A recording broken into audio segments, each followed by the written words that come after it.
Voltando à perspectiva da responsabilização desses jovens, é sabido que essas situações exigem realmente uma grande atenção do profissional que está ali de frente com essa hipótese, não é? Tendo em vista que o profissional da educação ele não pode apenas pensar em proteger a vítima e desprezar os direitos daquele possível agressor, aquele indivíduo que pode estar acusado de um ato infracional. O profissional de educação ele deve conciliar todos os interesses, de modo a respeitar essas premissas constitucionais, essas premissas já dispostas no ECA, de que existe uma doutrina da proteção integral, da prioridade absoluta e da relevância dessa pessoa em condição peculiar, essa pessoa em desenvolvimento, não é? De modo a resguardar para ambos, igualmente, todos os direitos previstos na Constituição e no Estatuto.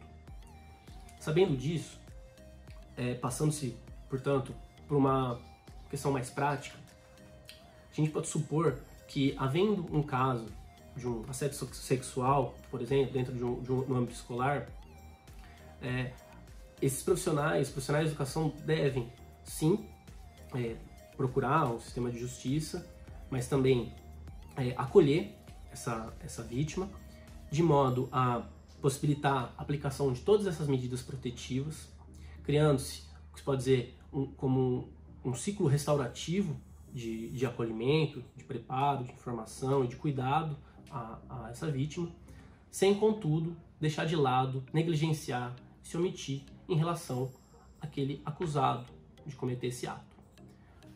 Isso é muito importante porque a responsabilização no Estatuto da Criança e do Adolescente, ela passa por uma série de princípios, não é? Então, não pode, diante de uma causa dessa, desprezar a dignidade da pessoa, do acusado, e tampouco os princípios previstos no ECA, como da proteção integral, a prioridade, interesse superior da criança e do adolescente, privacidade, uma intervenção precoce, uma intervenção mínima, uma intervenção proporcional e atual.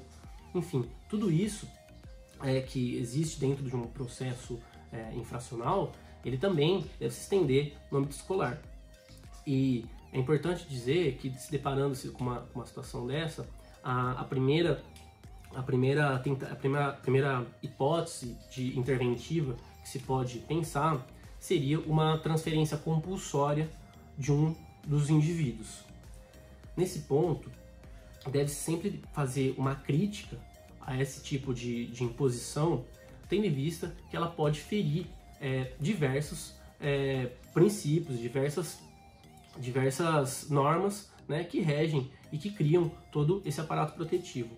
Então, pensando-se numa situação dessa, e é sabido que isso não é um caso por mim inventado, já existem situações concretas em que houve esse tipo de problema, o órgão educacional, os agentes de educação, eles devem tanto considerar, né, primeiramente, a política pedagógica daquela escola, daquela entidade, e também seu próprio regimento interno, de modo que eventuais sanções, uma eventual intervenção, ela pode também existir no âmbito da própria escola, sempre respeitando-se o devido processo legal. É sabido, porém, que esse tipo de medida pode ser bastante dilatado e impossibilitar, portanto, uma ação efetiva, não é?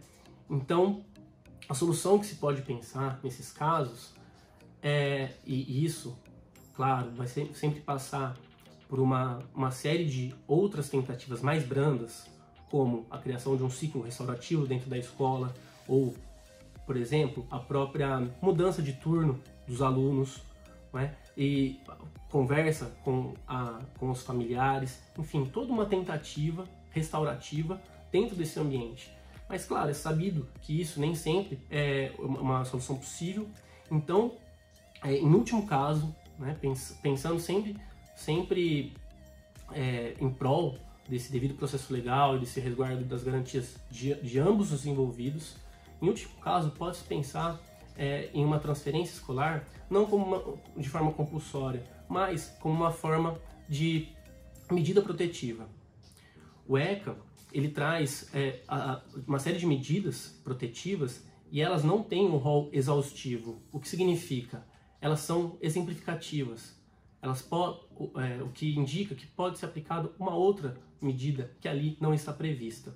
Então, considerando que um adolescente, mesmo que acusado de um ato infracional, acusado de um assédio, ele se autocoloca em risco, é possível se pensar numa transferência como medida protetiva também para esse adolescente, de modo a mitigar uma exposição e mitigar as consequências dessa acusação naquele ambiente escolar.